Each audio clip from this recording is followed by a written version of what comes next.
மேஷ ராசின்னு சொல்றது இந்த ராசிகள்ல சரராசி, ஸ்திரராசி, உபயராசின்னு பிரிக்கிறோம்.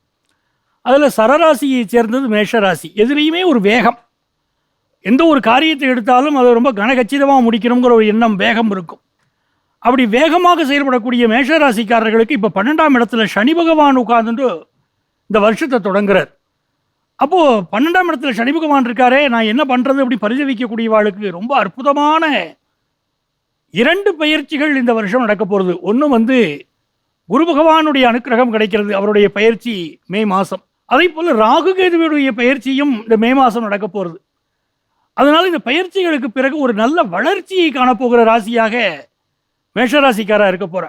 ரொம்ப நாள் குழந்தை பாக்கியம் இல்லை அப்படின்னா குழந்தை பாக்கியம் கிடைக்கும்.